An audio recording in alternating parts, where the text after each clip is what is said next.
Seja muito bem-vindo ao Speaks, podcast da SPE. Esse é o nosso primeiro episódio. Nosso objetivo aqui é conversar, bater um bate-papo de forma leve, adquirir conhecimento de forma leve com profissionais da indústria de óleo e gás e profissionais de engenharia no geral. A ideia aqui é passar o conteúdo de forma breve para vocês e interagir. Meu nome é Arthur, sou um homem branco, cabelo castanho, cavanhaque, estou usando camisa preta. Boa tarde, pessoal. Eu sou o Henrique, estou aqui junto com o Arthur, nessa série do podcast.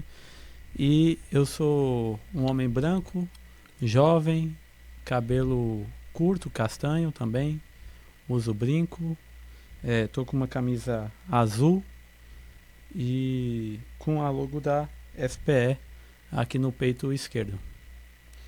E hoje aqui estamos com o nosso convidado, o professor titular da UFES, professor Joel, professor de engenharia de petróleo aqui no CEUNES. E muito obrigado por ter aceitado o convite, professor, para esse novo desafio da SPE, mais uma ação aí que estamos promovendo. E fica à vontade para se apresentar. Perfeito, muito obrigado pelo convite para participar dessa primeira edição do evento SP Speak, né?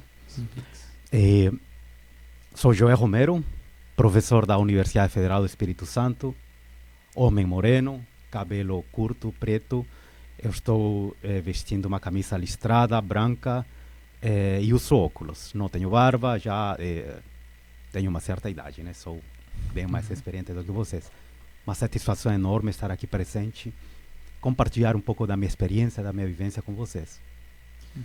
Bom, antes de começar, em primeiro lugar, queria agradecer ao CRJ, que disponibilizou toda essa estrutura incrível. Sem vocês, nada disso estaria acontecendo. Bom, Joel, vamos começar para o nosso quebra-gelo aqui, ficar tranquilo, soltar um pouquinho o corpo. Uhum.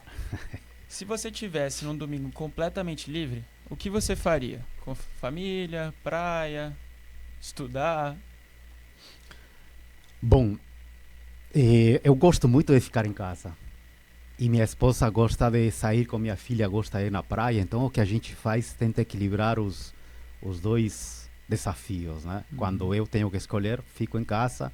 E quando tenho que acompanhar a minha esposa, vou com ela. Mas assim, minha preferência é ficar em casa. Não sou muito de sair. Tenho um espaço verde relativamente grande. Tenho vários cachorros, várias aves que ficam soltas no quintal. Tem aqueles saguis, aqueles macaquinhos pequenos. E tenho muita preferência especial de conviver com eles aí em casa. Eu queria saber, o senhor mora no Brasil, tem algum time que o senhor torce? Acompanha futebol? Tem alguma coisa assim? Levo o futebol como um esporte com regularidade e periodicidade semanal. Gosto de treinar, assisto muito futebol, mas não sou torcedor de um time em especial. Aqui no Brasil jogavam vários peruanos. Guerreiro, quando jogou no Corinthians, acompanhava muito o Corinthians. Guerreiro estava jogando no Flamengo, acompanhava o Flamengo. E agora tem um peruano mais novo que joga no Grêmio. Então, assim, quando tem alguém que é de meu país, porque eu sou peruano, né? Não sou naturalizado brasileiro. Tenho ainda o visto de permanência que eu tenho que estar renovando com certa frequência. Então, para todos os efeitos, tenho em casa as duas bandeiras, a bandeira peruana de um lado e a bandeira brasileira do outro. E quando se trata de torcer por um time de futebol, torço desde que o jogo seja bom. Gosto de assistir jogo de qualidade, isso sim.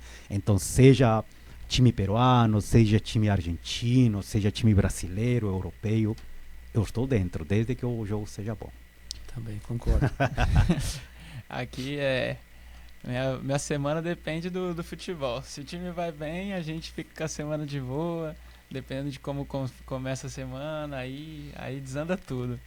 É quando já há o torcedor um pouco mais fanático, né? Essa semana aqui só tô de boa. Aqui é fanático, aqui é fanático. Então, quando você leva isso assim um pouco para ao fanatismo, digamos, tem essa questão que tem um impacto no resultado. Sim. Quando é positivo, você fica bem. Mas quando o resultado não é tão bom assim, digamos, o time empata ou perde, aí você vai um pouco... Eu sei disso porque como eu jogo futebol aos sábados à tarde, todos pessoal do que joga ali é assim, um fanático, e a maioria é fanático ou do Flamengo ou do Vasco, né? Então aí, quando um ganha, o outro perde, é uma dor de cabeça terrível para eles. E eu vejo, assim, para mim tanto faz. Desde que o jogo seja bom, estou ali, acompanhando. O senhor falou, agora na sua fala, que o senhor é do Peru, a gente conhece o senhor estrangeiro, pela sua fala dá para perceber um pouquinho. Apesar, quanto tempo que o senhor mora no Brasil? Tem já muito tempo.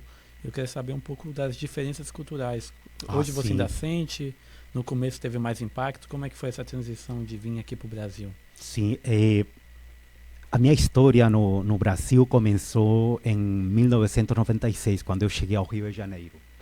Eu terminei de fazer a graduação na engenharia mecânica no Peru em 94. Aí fiquei trabalhando durante um tempo e me apresentei a um programa de bolsas na Pontifícia Universidade Católica do Rio de Janeiro, a PUC-Rio.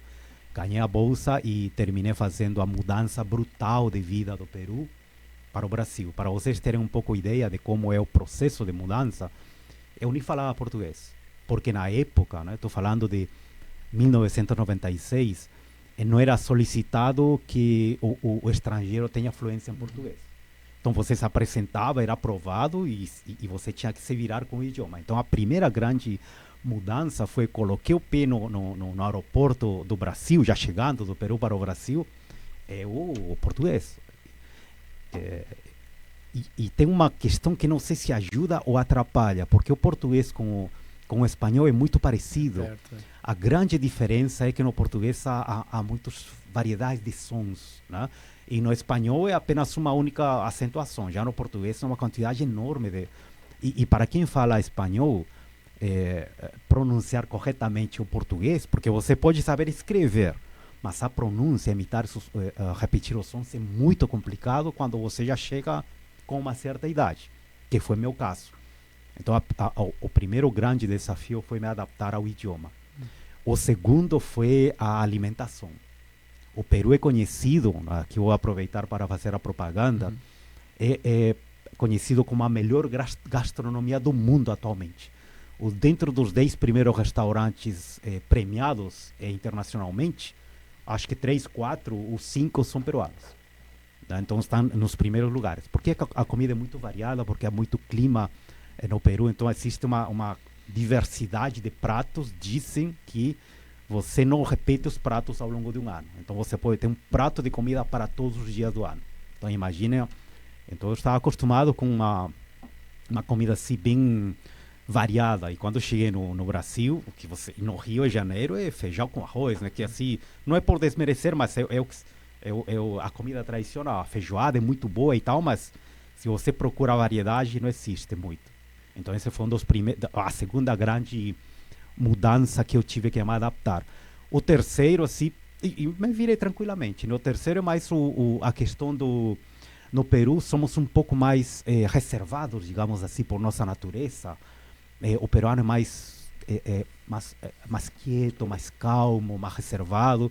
E no Rio de Janeiro é completamente diferente. O pessoal assim, muito extrovertido, muito amistoso. E isso também, no início, você não sabe como lidar, né? Quando você cumprimenta uma dama, por exemplo, no Peru, normalmente com a mão apenas, né? E uma dama, você tem um beijo num lado, no outro lado, e alguma vez são 3 cumprimentos. E isso é bem estranho, por coisas simples que pareça agora. Mas quando você se encontra com esses costumes pela primeira vez, há um certo desafio, mas nada que seja difícil de superar. Então, essas foram as primeiras grandes mudanças que eu tive que encarar. Pô, muito bacana. Joel, já pegando um gancho, você estava falando aí da sua chegada aqui no Brasil e das dificuldades sobre isso. Me conta um pouquinho sobre a sua infância, porque a gente quer conhecer um pouco do Joel pessoal. A gente vai chegar no Joel profissional, sim. Mas antes a gente quer conhecer o Joel pessoa. Então conta como é que foi a sua infância, antes da faculdade, conta um pouquinho dessa sua trajetória. Perfeito, claro. Minha família tem suas propriedades na região andina do Peru. O Peru tem a parte do litoral, que é costa, né, que se chama praia e tudo mais. Tem a região andina. O ponto mais alto do Peru é 6.700 metros. O segundo ponto mais alto da América do Sul está no Peru, né? O primeiro está na Argentina. E temos a região da Amazônia, que é fronteira com o Brasil. Então, no Peru temos todas essas variedades climáticas. Minha família me criou na região andina do Peru, que se chama Sierra, né? Esse é o nome que se dá. Aí eu cresci acho que até os 8 anos, que depois migramos para Lima. Mas minha infância foi em um lugar que é completamente aberto, natural, e daí meu gosto a preferência por espaços verdes. Eu, de criança, eu me lembro que eu ajudava a minha família, meus pais, a pastar gado, né? Tínhamos porcos, ovelhas, cavalos, vacas, patos, todo tipo de animal. E eu ficava aí tomando conta deles. Eu com um irmão mais velho por um ano. Então nossa infância foi assim, montando nos porcos, andando atrás deles, dando de comida às galinhas. E depois emigramos com a família para Lima, a capital do Peru. Eu fiz meu ensino fundamental, básico, no ensino básico, antes da universidade, em Lima. Uma característica que sempre nos acompanhou é os recursos financeiros limitados. Então sempre estudei em escolas públicas, digamos assim, aonde a dedicação, o esforço, o sacrifício constante era algo que me acompanhou desde sempre, desde criança. Nós tínhamos as facilidades que hoje encontro, por exemplo, quando se estuda na UFES, né? Aquele suporte financeiro de bolsa, e eu nunca tive isso. Se eu tinha algum dinheiro no bolso, foi algo mínimo. Então minha infância foi muito difícil, no sentido de que eu tinha que estudar muito. Não tinha muito recurso nem para comprar material de escola. Então, com todos esses desafios, no ensino médio, eu consegui ser o segundo melhor aluno da minha turma. E, por consequência disso, recebi como se chama, uma bolsa, né? Para estudar durante 6 meses em uma instituição de cursinho preparatório para a universidade. E esse cursinho preparatório era direcionado para quem queria engenharia. Eu sempre tive uma facilidade natural pelos números, pela matemática, pela física, essas coisas. Então minha escolha natural no cursinho foi preparatório para um curso de engenharia. Estudei gratuitamente, porque se tivesse sido pago, não teria como pagar.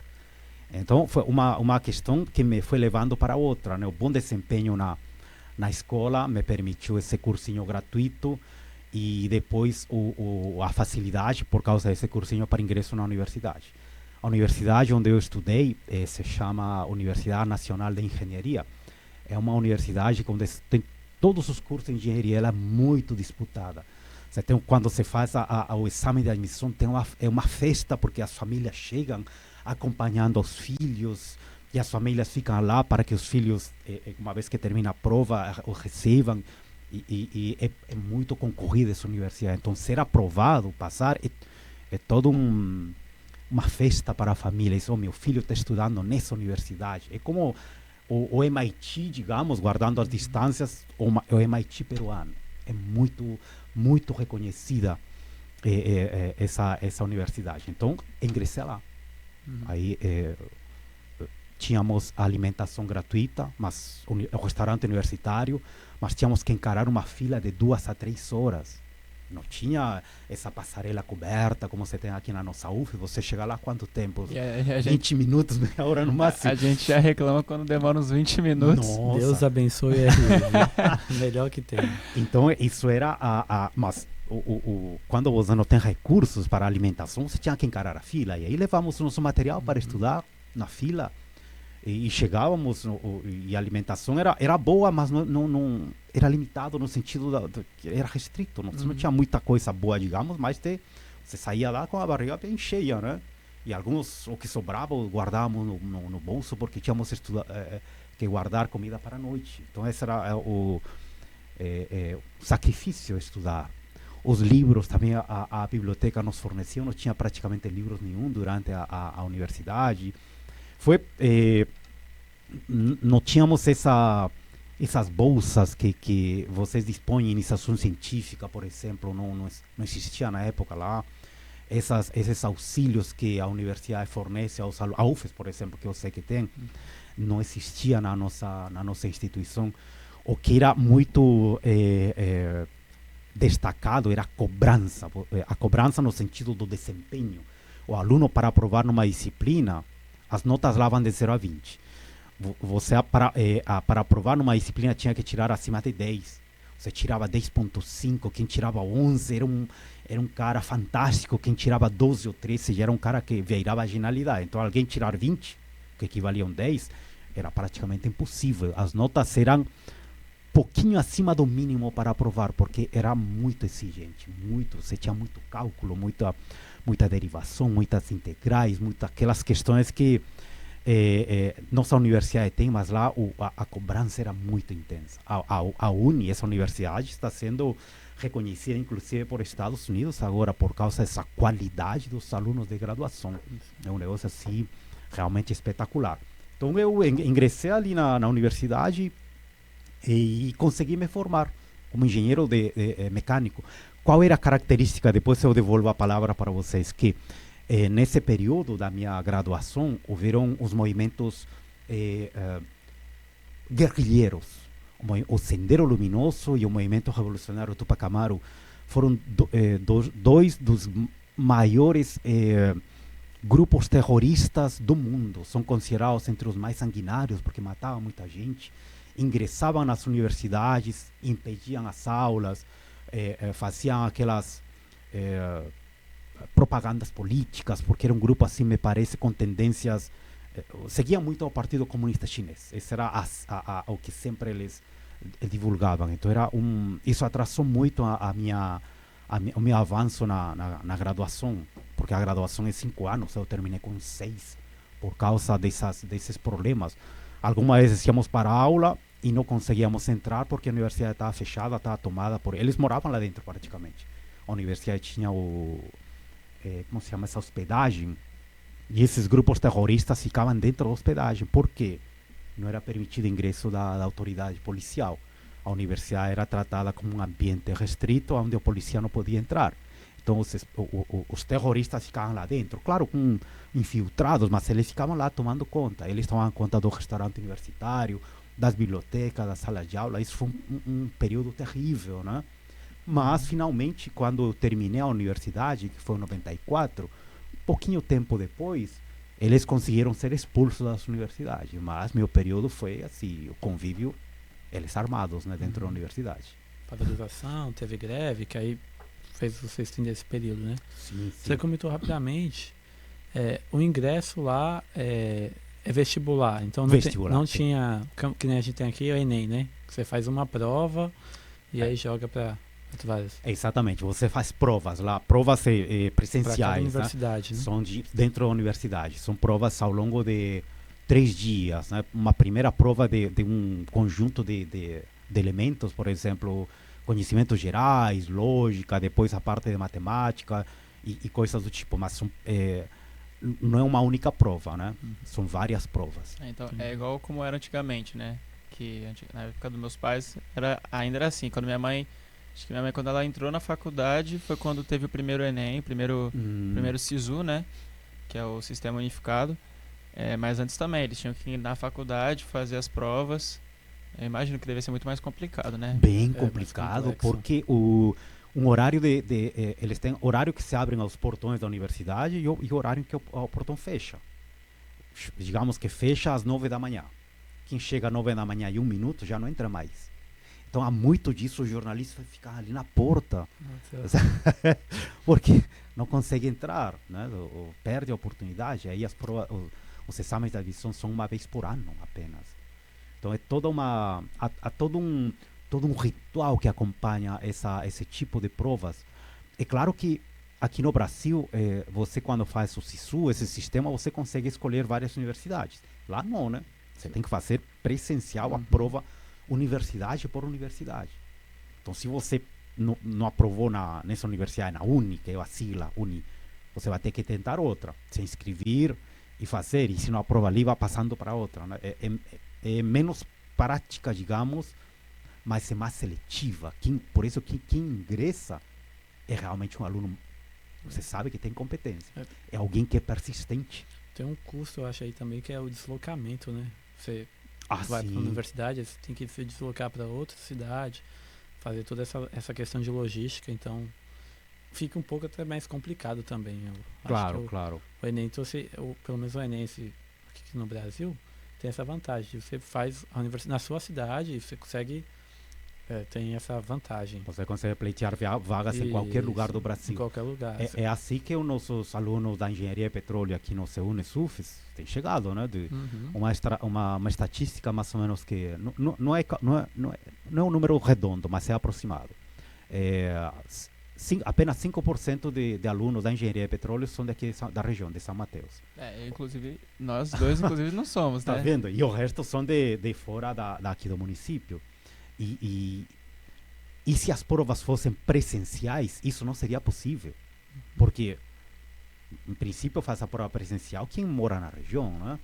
Mas o Brasil, nesse lado, tem quem pensou dessa forma, pensou de uma forma estratégica bem interessante, porque facilita que o aluno desenvolva, apresente suas provas e escolha, tenha mais possibilidades.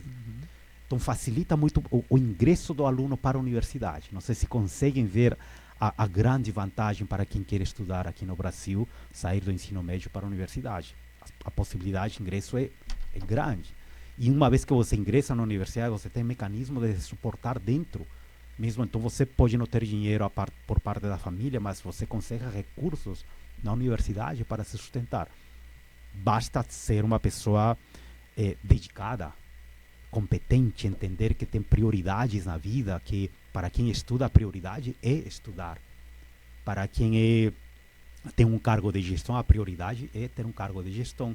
Para quem, como o caso na figura minha do Joel, que estou como professor, a minha prioridade é me preocupar como melhorar como professor, quais são as áreas que eu tenho que trabalhar em Joel para conseguir formar alunos de forma competente, criar profissionais que vão a ser úteis no município, no estado, no país ou fora do país. Essa tem que ser nossa finalidade, né? Mas então não é apenas o aluno, não é apenas o professor, tem que ter as condições todas para isso, né? Sim. E aqui no Brasil existem as condições boas, muito boas. Com certeza. Já vou pegar um gancho que você falou de tentar sempre ser melhor como professor. Muita gente conhece, a gente na verdade conhecemos você como professor, mentor. Para quem não sabe, Joel hoje, além de pai, é professor, mentor, ele é co-host da SPE. Co-host não, ele é sponsor da SPE. Mas eu queria saber, como é que é seu dia a dia? Mesmo assim como o pai, eu sei que você comentou uma vez comigo, eu encontrei Joel na academia uma vez, Joel comentou que ia levar a filha na escola. Me conta um pouquinho do seu dia a dia. Sim. É muito corrido, porque pra gente, a cada 6 meses muda completamente a nossa rotina. Então eu queria saber pra você, como é que é ser professor, a parte do sponsor. Conta um pouquinho pra gente. Perfeito. A vida tem me permitido olhar meus ciclos como padrões. O reconhecimento de padrões ao longo do meu dia a dia, ao longo da semana, ao longo do mês, ao longo do ano. E por isso que eu gosto muito de processos que são assim cíclicos, onde você consegue repetir certas atividades durante o dia, porque isso facilita muito o processo cerebral. Então assim, eu acordo 6 da manhã, mais ou menos. Primeiro que a minha rotina ela é pautada muito pelo que eu tenho cachorros. Eu já tive 15 cachorros e atualmente estou com 7. Eles são todos irmãos de uma mesma ninhada, mas eles brigam. Então, parte deles estão na sala, parte deles dormem na área e parte deles dormem no dormitório. Então, aí, de manhã, eu tenho que ir tirando cada um para fazer suas necessidades, né? Fazer xixi, cocô e tal. Então, eu acordo cedo. Então, a primeira rotina da manhã é tirar os cachorros para o quintal para que façam suas necessidades. Depois de arrumar a cama, né, escovar os dentes e tudo mais, é comida aos pássaros. Na verdade, primeiro é comida aos macaquinhos, aos aguis, né? Fazer o corte das bananas. É claro que para isso tenho que ter comprado as bananas com antecedência. São 5 ou 6 bananas que se cortam picadinho e se dá aos macacos, que eles ficam aí esperando minha chegada. E não apenas os macacos, temos vários outros pássaros que comem e me esperam. Eles já me conhecem. Eu faço um barulho com a colher e o prato, que é de metal, de um prato específico para isso. E quando escutam o barulho, os passarinhos e os macaquinhos já estão ali esperando. Macaquinhos comem da minha mão. Eu tento não interferir na vida deles, né? Manter que eles mantenham-se selvagem para que alguém não faça mal, né? Mas então, depois de dar a comida às bananas, né, aos macacos, aos passarinhos, tem outro momento, a ração aos pássaros. Os pássaros estão livres lá, mas eu tenho uma mistura de painço com arroz cru, né, e milho partido. Eles comem algo de 3 vezes por dia, né, mas cada vez são 2 quilos, 1,5 kg por vez. Então, ao longo do dia, é quase 3/4 de um balde de ração que eu distribuo para eles. Eu tenho que fazer isso. As bananas também são 3 vezes por dia e a ração para os pássaros também. Então depois faço a tomar café da manhã, aí depender se tem aulas ou não, já tenho que estar preparado para ir. Mas dentro da rotina do dia, que eu não posso deixar de fazer é levar a minha filha para a escola também, que ela estuda 1 hora, então chego 12:40, e aí e sem almoçar, né? Porque nesse intervalo que eu levo a minha filha, aí aproveito para dar um pulo na academia. Eu faço um exercício durante 40 minutos, 1 hora, e retorno para casa para almoçar. Isso faço segunda, quarta e sexta-feira, quando não há aulas, porque quando tenho aulas não tem como fazer isso. Mas a rotina mais ou menos é pautada por esses detalhes que eu não posso deixar de fazer. E tem a questão de limpar os canis também, porque tem 2 cachorros que são os maiores, eles ficam nos canis. E tem um balde com uma passinha que é para ir recolhendo as fezes deles e as fezes ao longo do quintal. Então eu faço isso religiosamente todos os dias. Recolher as fezes dos bichos, os cocôs que estão espalhados por ali pelo quintal. E claro, né, tirar o lixo para fora. Gosto muito, à noite, quando vou dar alimentação a meus cachorros, gosto muito de ouvir o YouTube, a versão paga do YouTube, que são palestras, são minicursos, são seminários em português, em espanhol e em inglês. Em inglês é mais para ir aguçando o ouvido. Em espanhol é para não perder o costume com minha língua, meu idioma natal. E em português não há muitos temas técnicos que são abordados, mas vez por outra, por exemplo, da SPE, há palestras super interessantes. Eu recomendo muito que coloquemos esse tipo de atividades na nossa rotina. Atividades de ouvir palestras, minicursos no YouTube ou qualquer outra plataforma, né, que se estendam por meia hora, 1 hora. E então, assim, esse evento que nós estamos participando tem essa função de trazer, de motivar aos que estão nos ouvindo a pensar de que há outras formas de ganhar conhecimento, né? Então, assim, então seria de segunda a sexta-feira. Sábado, como meu quintal é grande, eu faço recolho as folhas, faço a capina, adubo. Eu não queimo as folhas, eu transformo as folhas em adubo. Então todas as folhas elas são coletadas e são amontoadas, e eu tenho que estar verificando se se transformou em adubo ou não. E quando se transforma em adubo, aproveitar, recolher os galhos. Minha área é grande e dá muito material orgânico. A ideia de manter verde o espaço é para lidar justamente com a pegada de carbono. Eu tento, como Joel, já que utilizo um carro para me movimentar, ser neutro na minha pegada de carbono. Mas como se consegue isso? Já que eu não estou financiando floresta nenhuma em algum outro lugar, o que eu faço? Mantenho minha floresta em casa.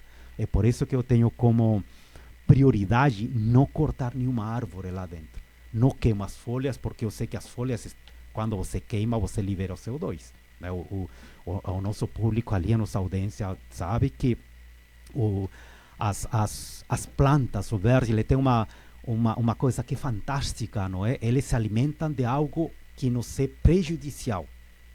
As plantas recebem o CO2 e com a energia solar, através da fotossíntese, liberam oxigênio.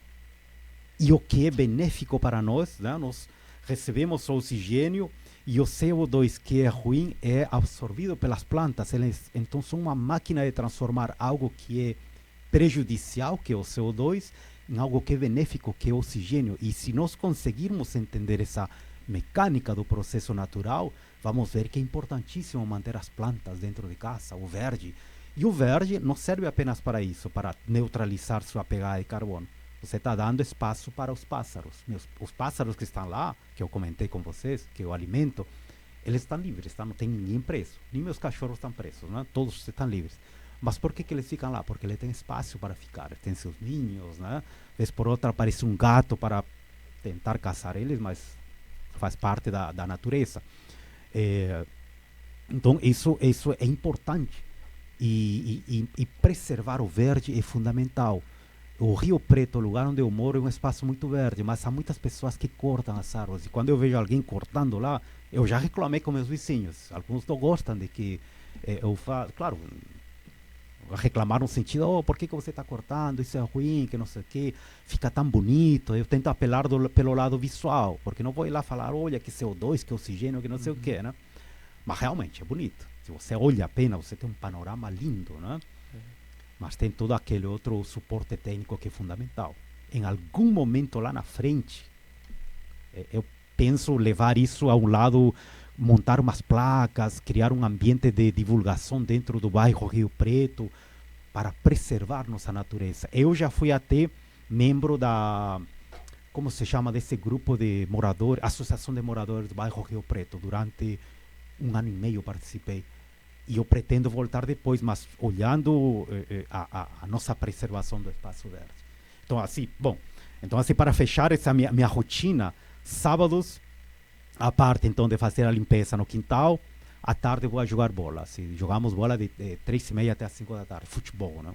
Ali aqui no bairro Jaqueline. É uma interação super importante. E até o mês passado eu era presidente desse grupo de futebol, Unidos se chama. Eu era presidente, entreguei o cargo porque eu fiquei 1 ano à frente, eu não tinha como dar conta. Mas aí é outra dinâmica, você lida com outros ambientes, mas o interessante é o que? Eu colocar o esporte também dentro da rotina da semana, né? Então, além da academia, é importante fazer esporte. Muito bom. Ouvindo você falar, me fez lembrar do meu pai. Assim como o Joel, meu pai também veio de roça, né? Sim. Então, ele sempre preservou, lá em casa, lá na Bahia, em Porto Seguro, é um quintal grande, então sempre também gostou disso. Ter muito animal, cuidar, sua rotina é bem parecida, acorda cedo, dá comida, lá tem galinha, então dá comida para as galinhas e tal. E essa questão também de preservar, lá também a gente tenta não queimar as folhas, fazer adubo, também com cocô da galinha. É muito Ótimo. legal assim. Sim.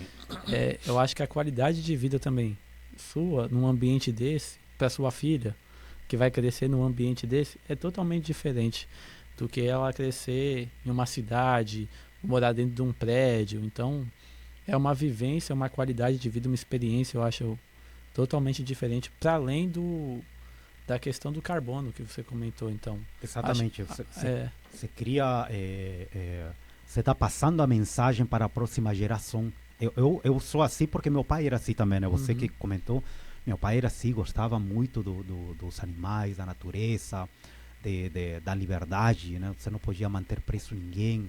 Se alguém está com você, tem que ser realmente por vontade própria, referindo aos animais. Né? Os animais, vocês sabem que os cavalos têm uma forma de perceber ao humano que é única do cavalo. Então, quando um cavalo chega a você, ele está livre, mas ele gosta de estar perto de você, você pode ter certeza que é uma boa pessoa. Porque o cavalo, assim como os cachorros, né? Ele consegue perceber. E eu esqueci de comentar que nessa rotina de alimentar os sauís, alimentar os pássaros, quando não está chovendo, não está muito frio e minha filha está acordada, eu vou com ela. Ela vê. E gosta. Sim.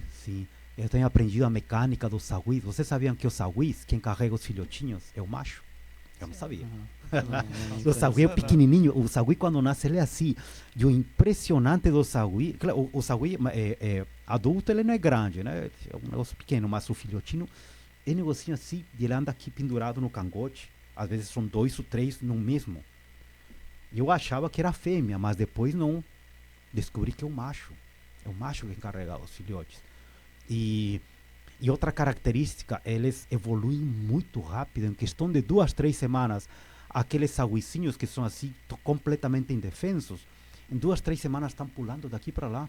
É claro que precisam de ajuda e tal, e eles se comunicam, estão aprendendo uma linguagem, vê como eles falam, sabe? Falam entre aspas, né? Quando meus cachorros estão andando, os saguis fazem um tipo de barulho. E quando eu estou andando, fazem outro tipo de barulho, que é completamente diferente. E o mesmo acontece com os pássaros também. Então, isso nos leva a tentarmos penetrar um pouco mais no mundo natural. E essa mensagem, assim, eu deixo para minha filha. Ela está aprendendo ao vivo o processo, mas é uma experiência belíssima, né? Eu acho que para quem é criança vai levar isso o resto da vida, né? Com certeza. Eu acho que hoje em dia a maioria das crianças crescem dentro de casa, até mesmo no conteúdo que é assistido. Hoje em dia está muito mais YouTube do que TV mesmo. E acho que essa conexão, essa interação, tanto da sua filha com a natureza, ou às vezes as crianças jogando bola na rua, essas coisas, tipo, altera totalmente como que a criança vai crescer, do que você vê algumas crianças que cresceram dentro de casa, sem contato, tendo dificuldade profissionalmente, né? Sim. E sobre os saguis, eu não sabia não, porque eu estudava numa escola que também tinha muita área verde. E aí a gente sempre via saguis, eu alimentava ele com uva, né? Porque eu sempre levava uva e alimentava eles, mas eu até vi uns pequenininhos, mas 2 dias depois já tava grande, eu nunca reparei ele andando atrás, não. Ele anda, às vezes você nem percebe, porque eles têm uma parte de pelo bem grande aqui, eles se enfiam quando estão pequenininhos, você não vê. Eu conseguia ver porque alguns chegam perto eu tenho umas tábuas de comida, né? Eu faço um barulho com o prato, e eles chegam a uma distância mais ou menos do que nós estamos aqui. Eu não tento domesticar eles, né? E aí eu conseguia ver.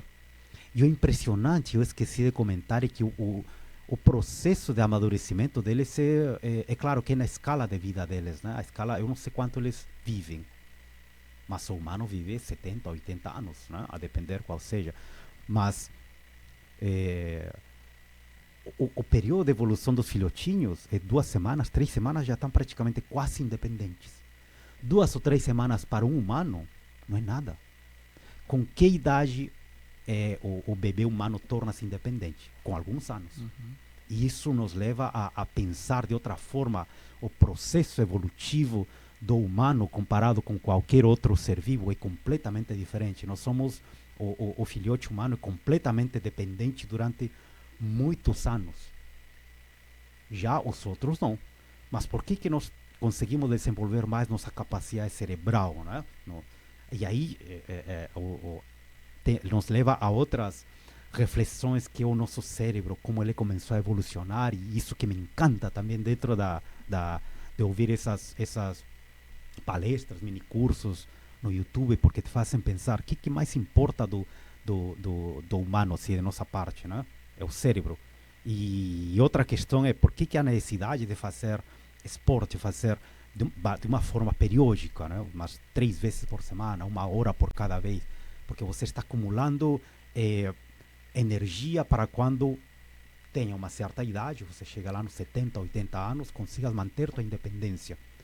Uma coisa que eu também não sabia e fui aprendendo é que quando 2 pessoas doentes chegam na UTI, por exemplo, uma que nunca fez exercício e outro que faz exercício com regularidade, os 2 chegam na UTI com um problema similar.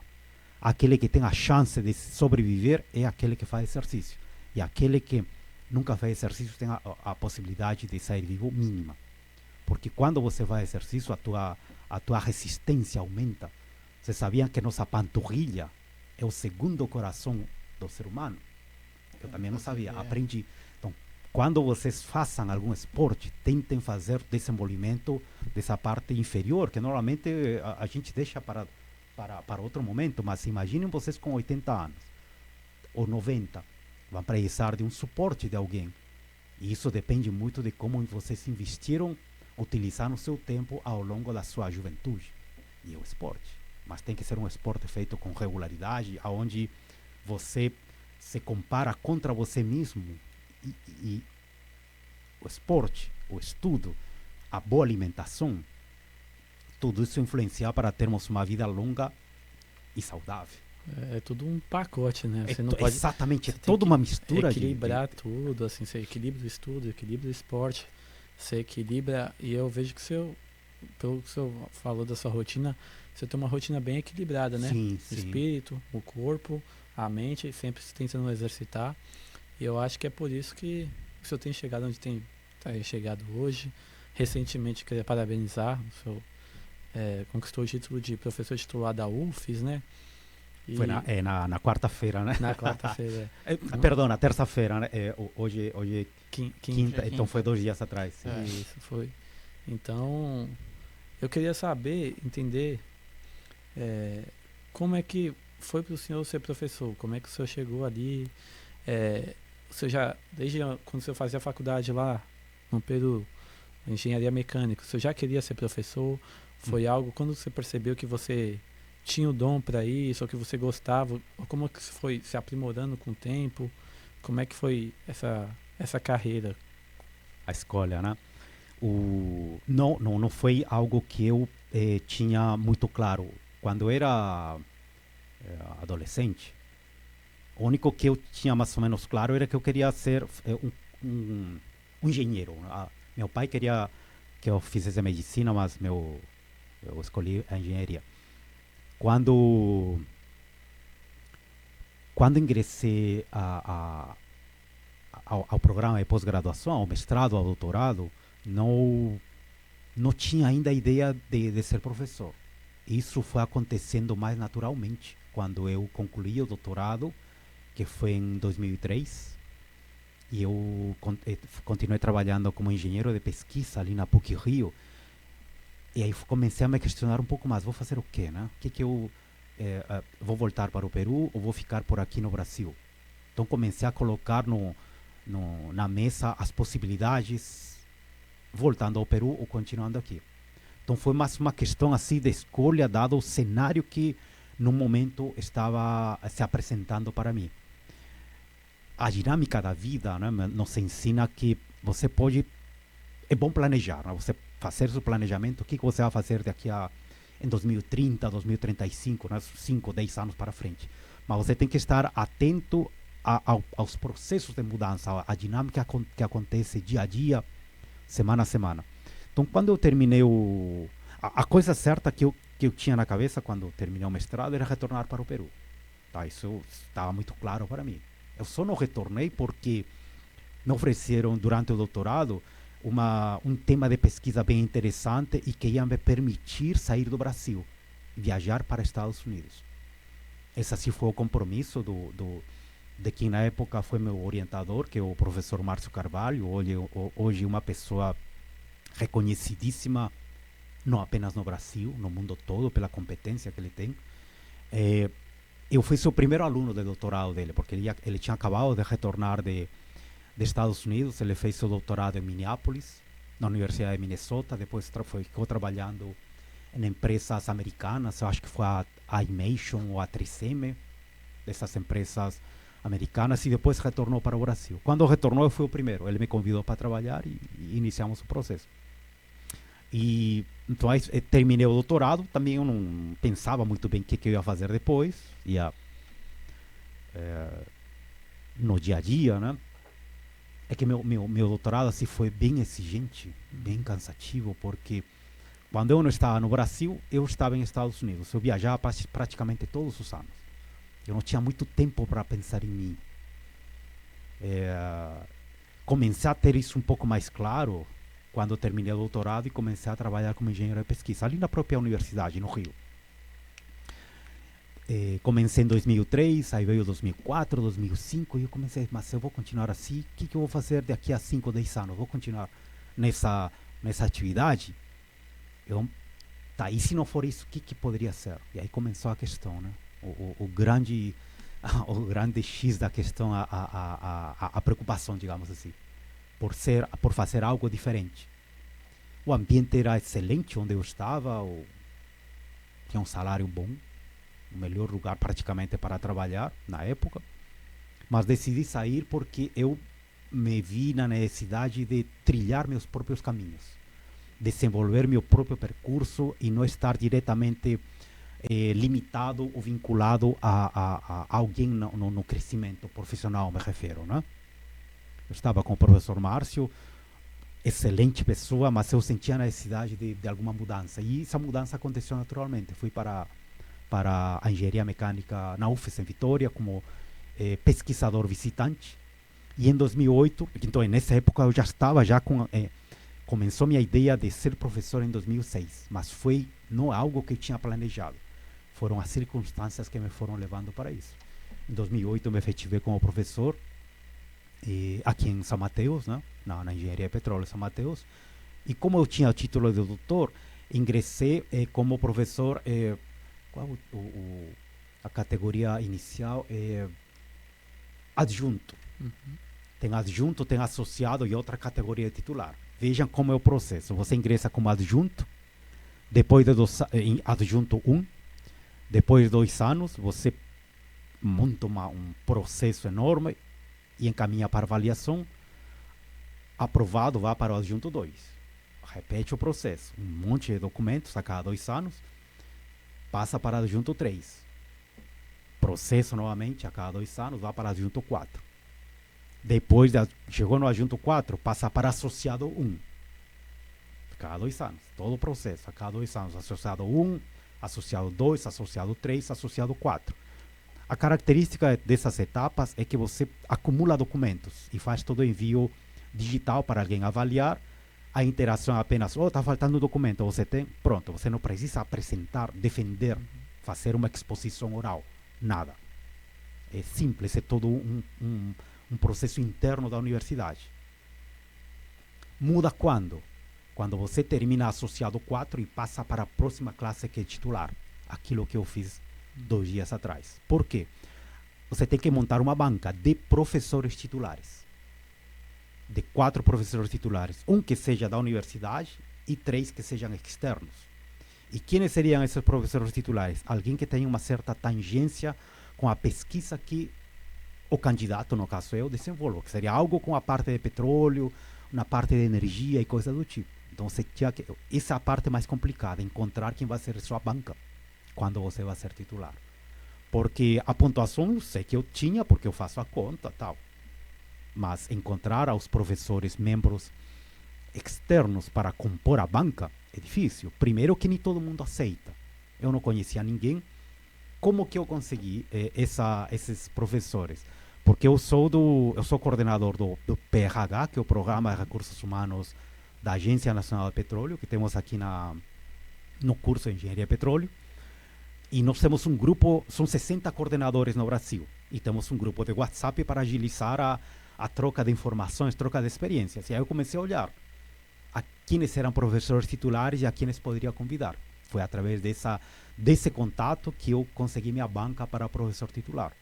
Então foi apresentado e qual é a característica desse processo? Então a dificuldade de conseguir a banca, que não é fácil, e a outra dificuldade, digamos, é que você tem que fazer uso da memória e resumir em uma apresentação de 40 minutos o que você fez ao longo de 17 anos, sem ser muito profundo e sem ser muito superficial.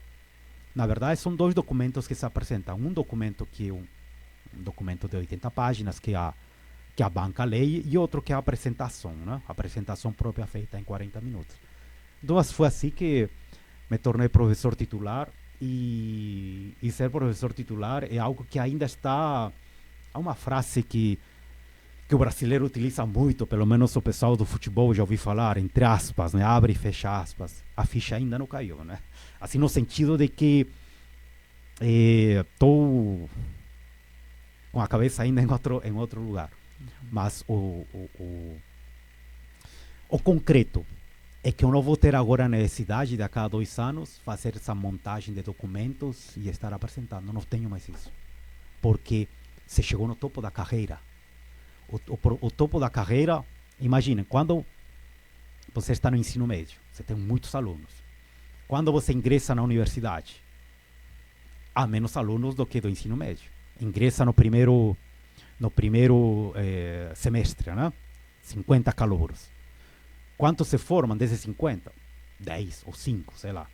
Por aí. É uma pirâmide, certo? Vai diminuindo a quantidade de alunos. Daqueles que se formam, quantos ingressam para a carreira de docência, por exemplo? Sei lá, 1 ou 2, não sei. E aí ingressam como... que se formam tem que fazer primeiro o mestrado. 2 anos de mestrado. Nem todo mundo que começa o mestrado termina. Uma vez que terminou o mestrado, tem que fazer o doutorado. Novamente, nem todo mundo que inicia o doutorado termina o doutorado. Por quê? Você só pode ser professor de universidade, magistério superior, se você tem doutor. O título é doutor, se você fez o doutorado, né? Não sei se atualmente alguém com um nível de mestrado poderia pleitear a vaga para ser professor de universidade. Me parece que não. Não tenho certeza, mas eu acho que não. Então esse é um processo de uma pirâmide. Então quando você ingressa na carreira do magistério superior, você começa por baixo e chega lá no topo. Eu estou lá em cima, e agora, né? Os desafios continuam no sentido de que tudo aquilo que você fez até agora tem que continuar sendo feito, sendo que com melhor, com excelência colocando ali, porque olha, ele é professor titular, né? Você espera algo mais. E realmente, isso é o que eu estou observando, né? De pensar como titular. Eu imagino que você comentou aí, né? Com certeza. Primeiro, Henrique já falou, a gente comentou aqui já, Joel foi promovido, né? Conquistou a sua titularidade. Queria também agradecer, parabenizá-lo, professor. E imagino, né? Você falou que aumenta a responsabilidade, mas o senhor também comentou rapidamente sobre a UFES, comentou sobre que você agora é professor titular da Engenharia de Petróleo, né? Dá algumas matérias. Eu queria rapidamente que você falasse pra gente o que você enxerga do futuro do curso da Engenharia de Petróleo na UFES. Surgiu uns burburinhos entre a UFES ali, entre a gente, que tem uma possível mudança do curso para Vitória. Eu queria saber o que você acha disso tudo, porque a gente sabe que você já tem todo um estabelecimento aqui, o senhor tem uma família aqui. Então eu queria saber como é que o senhor enxerga o curso hoje, essa mudança, se tem qual é o lado positivo e qual é o lado negativo dela. Correto. Sim, realmente isso é algo que está sendo colocado pelos professores, né? Por algum motivo isso aconteceu e eu também me enterei disso curiosamente semana passada, né? Foi para mim também um choque, eu não sabia, né? Os outros professores estavam sabendo. Eu acho que a gente aluno também, semana passada que começou que a gente ficou sabendo dessa mudança, dessa possível mudança, né? Sim, sim. Parece que foi algo que veio lá dos conselhos superiores, mas... bom, primeiro, os cursos de engenharia no Brasil, eles estão diminuindo, o número de alunos ingressantes nos cursos de engenharia do Brasil estão diminuindo. Isso ficou mais acentuado no período pós-pandemia. Já antes estava esse número declinante dos alunos que ingressam ou que escolhem os cursos de engenharia. Qualquer curso de engenharia, não estamos falando apenas da engenharia do petróleo. Então, o número de alunos que ingressam nos cursos de engenharia está diminuindo já desde o período antes pandemia. Período pós-pandemia, essa diminuição ficou mais acentuada. Tá? Mas os alunos estavam indo para onde? Para os cursos de humanas, né?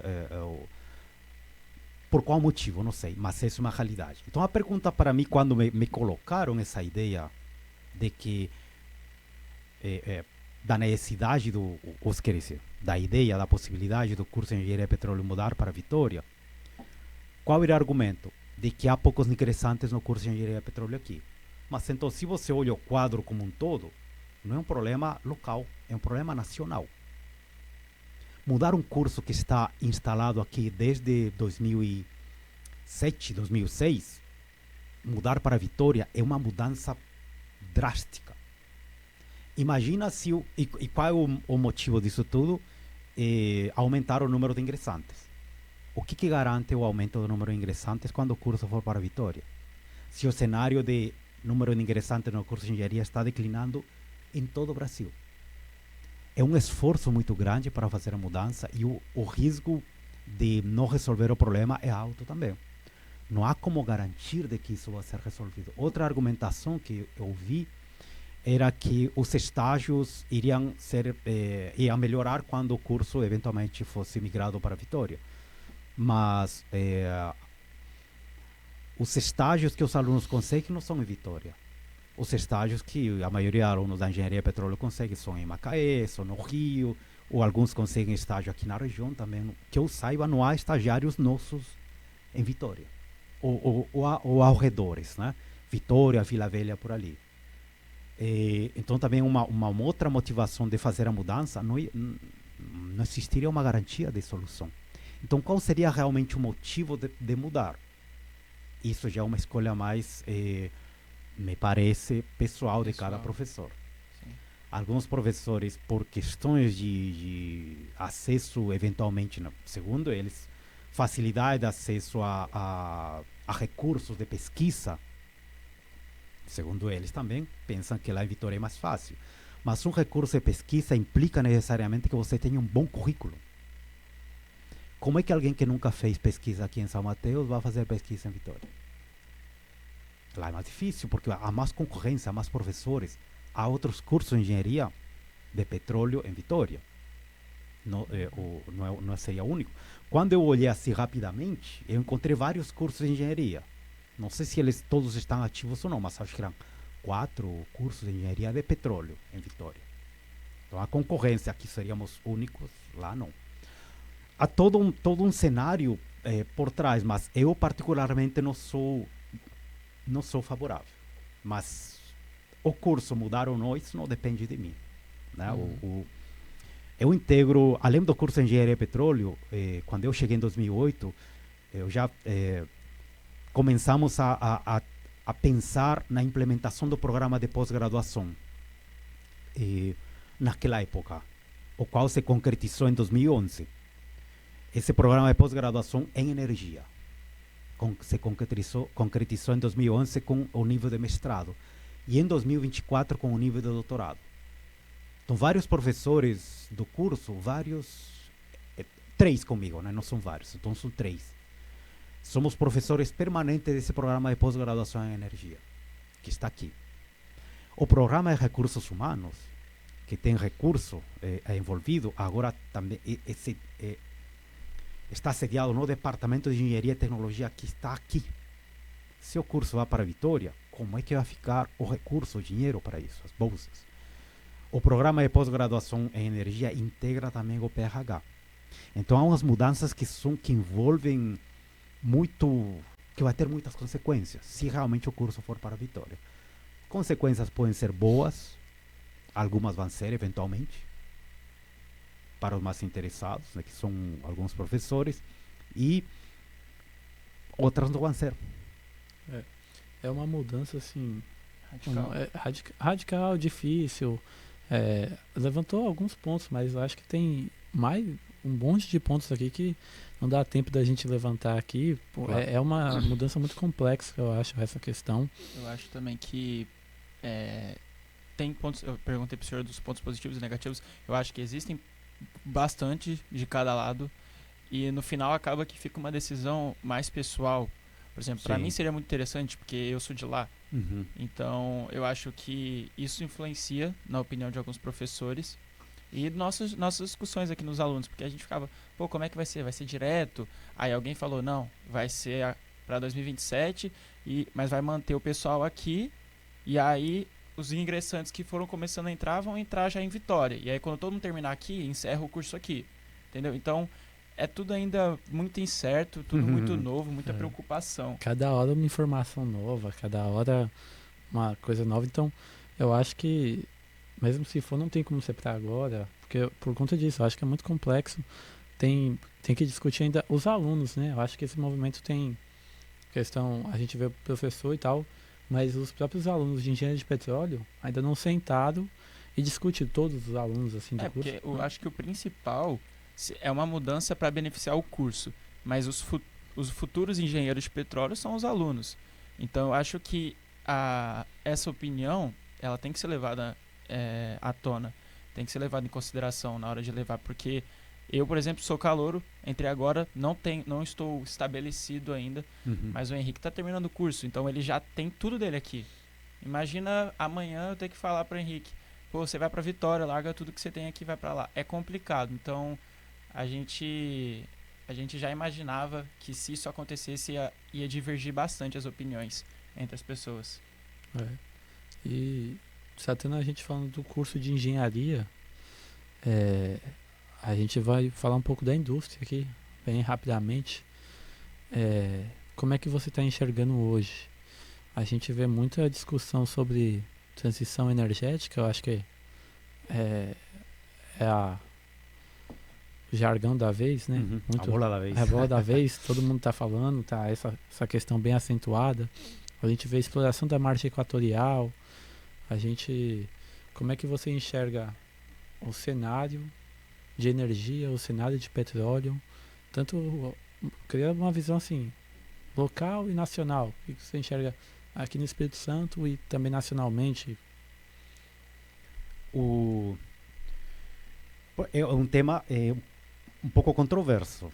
Não há muita unanimidade quanto a isso, mas é uma realidade que está acontecendo e que eu acho que não tem retorno. Assim, a migração, a transição energética, né, dos combustíveis fósseis para as renováveis. A grande questão é há muitos desafios tecnológicos associados a esse processo de encontrar um substituto para tudo que os hidrocarbonetos nos permitem usufruir. A maioria de nós entendemos o uso do petróleo apenas, né, pensamos que a utilidade apenas é quando vamos a movimentar um carro, né, colocar gasolina ou diesel, né? Pensamos que essa seria a utilidade apenas dos combustíveis fósseis, e não, dos derivados dos combustíveis, e não são. Praticamente o mundo, a realidade que nós vivenciamos traz muito dos componentes dos hidrocarbonetos, nas vestimentas, nos plásticos, os fertilizantes que a alimentação, por exemplo, a capacidade de uma hectare de terra aumentar sua produção é graças aos fertilizantes que são oriundos dos hidrocarbonetos. Qual é o substituto para isso agora? Não há. Os substitutos para a indústria farmacêutica, petroquímica, cujo principal insumo vem dos hidrocarbonetos, também não há. O que se coloca bastante em tela atualmente é um substituto para o motor a combustão, seja o diesel, né, ou o ciclo Otto, né? Mas basicamente se olha aos veículos elétricos como uma opção. Mas quais são as realidades que estão acontecendo atualmente? Dizem, que eu não sei, as notícias que aparecem na mídia, que a China está com um estoque gigantesco de veículos elétricos e que em qualquer momento essa empresa BYD vai entrar em problemas de falência, e não sei se será certo, porque há um excesso de veículos elétricos. E associados com o quê? Com aquilo que é o básico, que é a bateria e como carregar a bateria. Quando você tem um veículo elétrico, você perde um pouco a sua capacidade de deslocamentos longos, né? O veículo elétrico é interessante quando você faz um circuito reduzido. Mas quando você tiver que se deslocar de São Mateus para Vitória, ou de Vitória para o Rio de Janeiro, um veículo elétrico perde sua utilidade, porque aonde você iria abastecer, plugar seu veículo elétrico num ponto entre São Mateus e Vitória, por exemplo. Principalmente aqui no Brasil, eu acho isso muito complicado. A gente não está nem um pouco preparado para essa transição. Eu sei que daqui para Vitória, aonde, não me recordo agora, onde os ônibus param, você sabe o nome da cidade? João Neiva? João Neiva. Tem agora um ponto de carregamento lá. Mas ainda assim, tipo, é um ponto, eu não sei quanto tempo que demora para carregar um carro desse. Eu também acho inviável aqui o cenário hoje aqui no Brasil, né? A logística, então, para um funcionamento, para que essa tecnologia se divulgue em todo o mundo, se escale, seja o substituto dos motores a combustão, é difícil. Então, quais são as outras opções que vão aparecendo? Os veículos a hidrogênio, as células, que são já tecnologias mais sofisticadas. Por exemplo, a Toyota tem o veículo Toyota Mirai, que utiliza a célula com movida a hidrogênio, né? Mas que é um híbrido que essa célula, por sua vez, alimenta um motor elétrico. Não há uma tecnologia completamente estabelecida no momento. O que há agora são tentativas por aqui, essa é a minha percepção. Algumas tentativas em posicionar certas tecnologias como sendo as que vão resolver os problemas. Mas se você olha, por exemplo, quais são os meios de transporte que nós temos? Os carros de passeio, caminhonetes, caminhões, trens, navios, aviões. Em todos eles entram os derivados do petróleo, dos combustíveis fósseis. Quais deles poderiam ser substituídos com a tecnologia que existem atualmente dos elétricos? Ou qualquer outra tecnologia, já que os combustíveis fósseis vão a ser substituídos? Que tecnologia seria utilizar para movimentar um avião? Eu não sei se o senhor gosta, eu sou muito fã de Fórmula 1, né?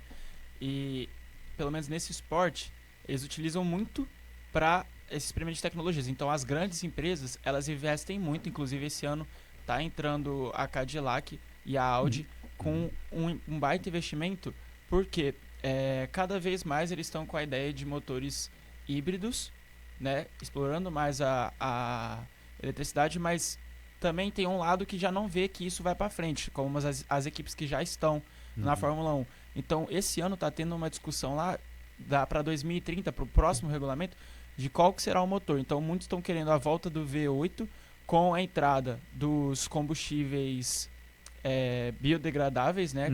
Que também é o que também se fala sobre esse futuro, né, dos combustíveis após a possível retirada dos combustíveis fósseis. Só que o contraponto do pessoal que quer os carros mais elétricos é que é muito caro esses combustíveis para a produção. É muito caro. Para a Fórmula 1, que é um esporte rico, um esporte que tem muito dinheiro, é possivelmente viável. Mas e para o resto? Para a gente é viável? Eu acho que é muito cedo, mas também a tecnologia ela evolui drasticamente muito rápido. Então, acredito que não vai demorar muito para a gente achar um norte, qual será o caminho certo a percorrer. Porque hoje a gente tem duas vias, né? Para onde que a gente vai? Se vai aqui, vai ali. Eu acho que tem tudo para, assim, em 2030 a gente já saber aonde mais ou menos nós vamos. Sim. E tem outra questão também que qual país que os países querem impor sua tecnologia. Isso, na verdade, é o que também motiva esse processo, né? Qual é a tecnologia que vai ser imposta? Se o Brasil tivesse mais, digamos, mais política de divulgar o que tem, que são os biocombustíveis, poderia impor também esses elementos para trabalhar. Mas a parte dos veículos elétricos são ou dos americanos ou dos chineses. Depois tem a parte outra de hidrogênio e a parte dos biocombustíveis. Quem produz os biocombustíveis assim em grande escala é o Brasil, mas o Brasil não tem ainda estrutura para, digamos, divulgar essa tecnologia com os outros países, né? Eu acho que a gente tem um espaço aí grande de pesquisa, ainda a universidade pode contribuir muito. Sim. Ainda todo esse espaço, claro, com parceria dessas grandes empresas, com parceria do governo, apoiando essas pesquisas. Eu acho que há muito ainda, se tem uma notícia boa, é que está muito ainda a se pesquisar, tem muito que a gente desenvolver, e o Brasil sair aí como um pioneiro em desenvolver tecnologias nesse sentido, assim, para descarbonizar um pouco. Como já encerrando aqui nosso episódio, já levando para o final, eu queria só trazer uma pergunta que não é nossa. Uhum. É de uma pessoa que talvez você conhece aí e deixou uma pergunta para o senhor. Eu queria que você comentasse rapidamente e depois para a gente encerrar aí o nosso programa hoje. Ok, então tem uma surpresa aqui na É na uma entrevista. surpresa. Falando de coisa boa, né? Notícia boa, vamos dar uma olhada nessa surpresa. O que essa pergunta nos guarda? Excelente.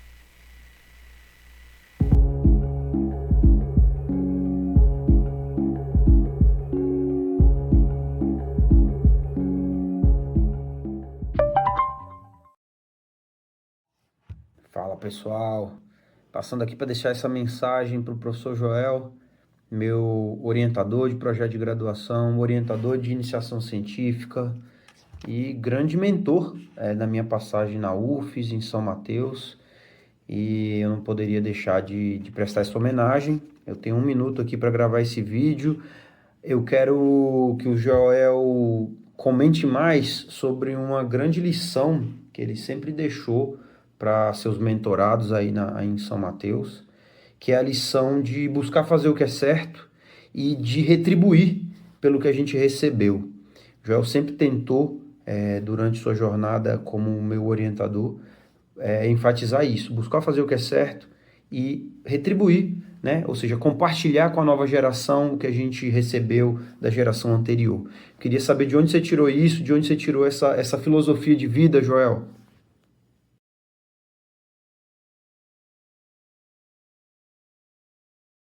Elcio foi Elcio Dias Júnior, né? Um exemplo de empreendedor, exemplo de uma pessoa dedicada. Vejam só, não sei se todos conhecem a história. Quando Elcio ingressou no curso de Engenharia e Petróleo, eu era coordenador de curso.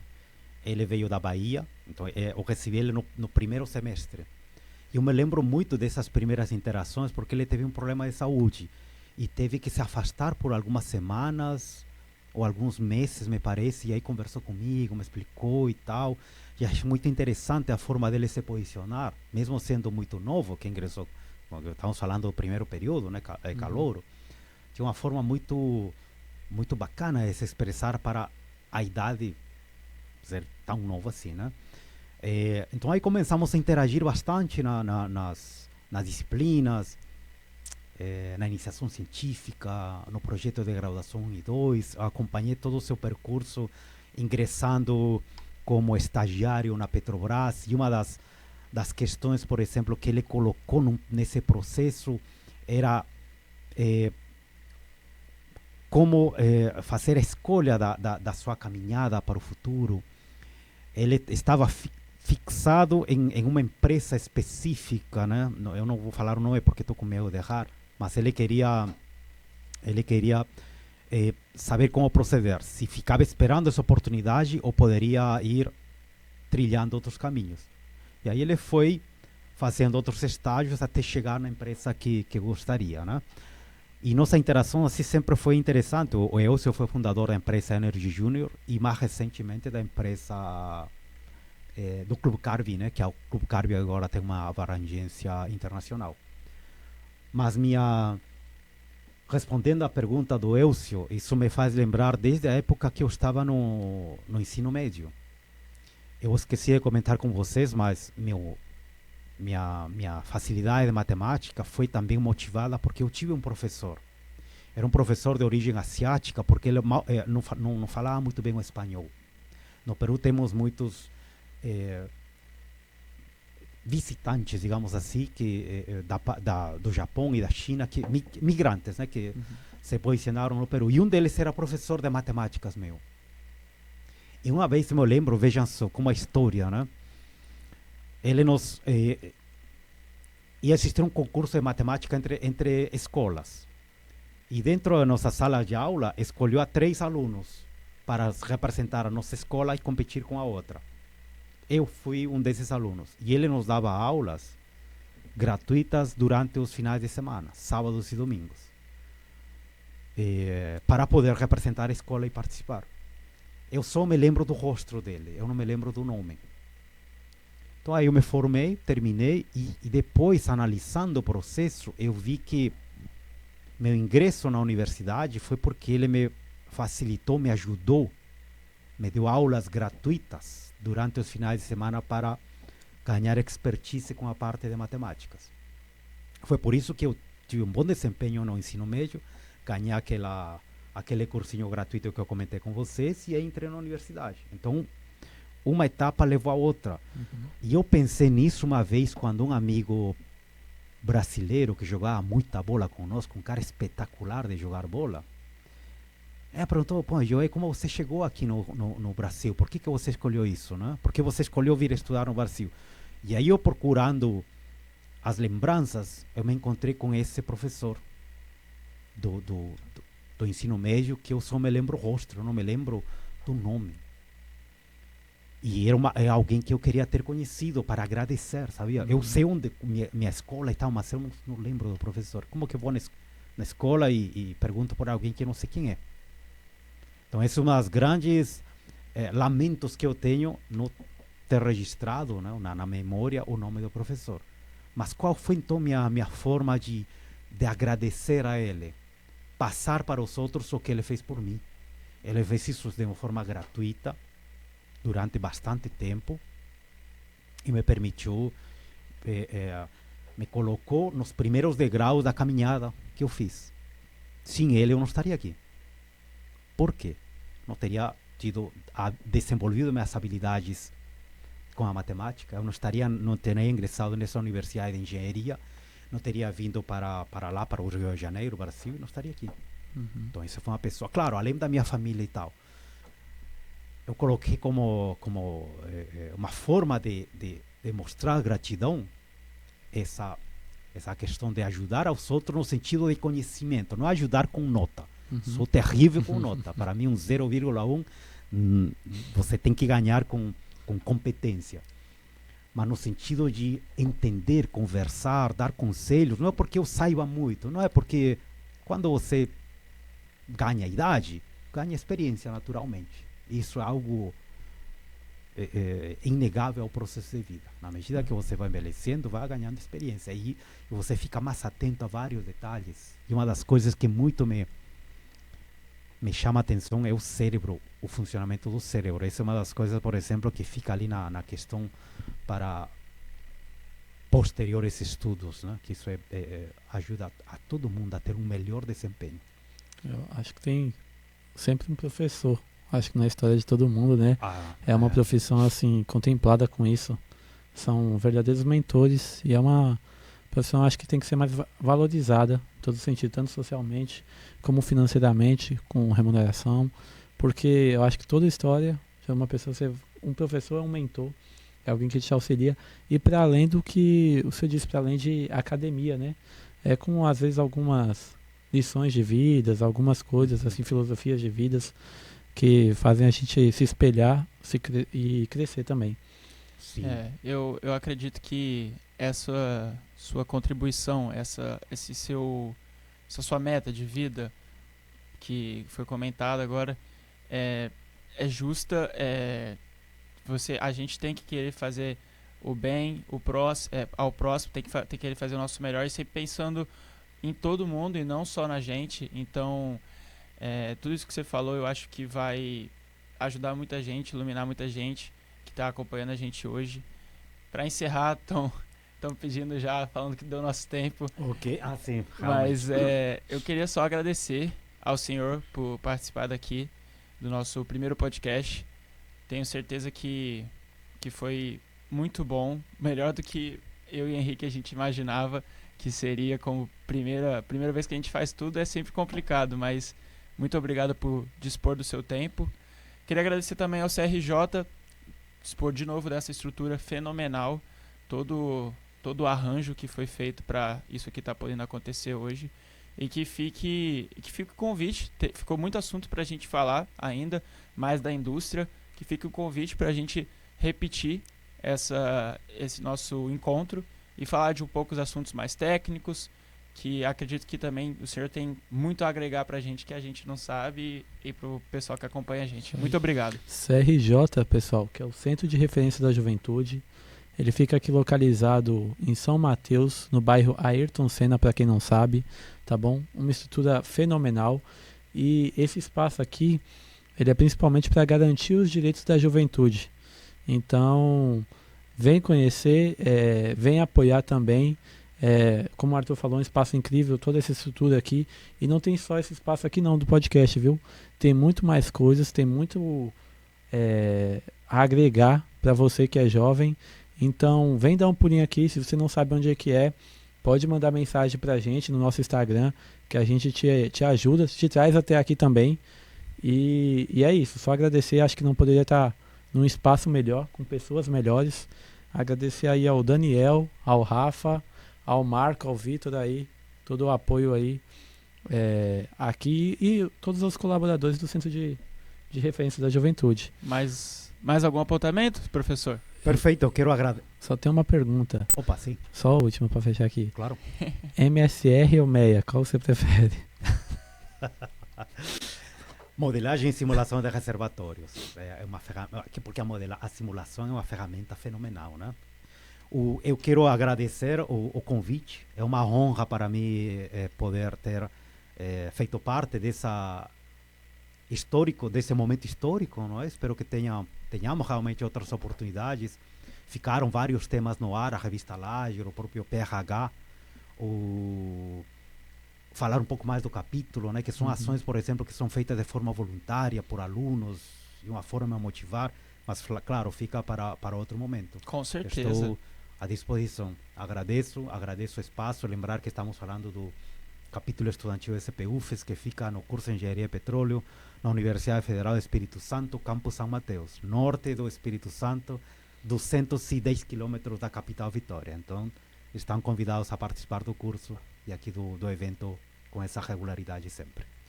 E é isso aí, pessoal. Muito obrigado para quem está aqui acompanhando a gente. Esse foi o primeiro de muitos, se Deus quiser, do podcast Speaks, nosso podcast da SPE UFES. Muito obrigado Henrique, muito obrigado Joel, muito obrigado CRJ. E é isso. Speaks. Abraço. Valeu. Tchau para todos.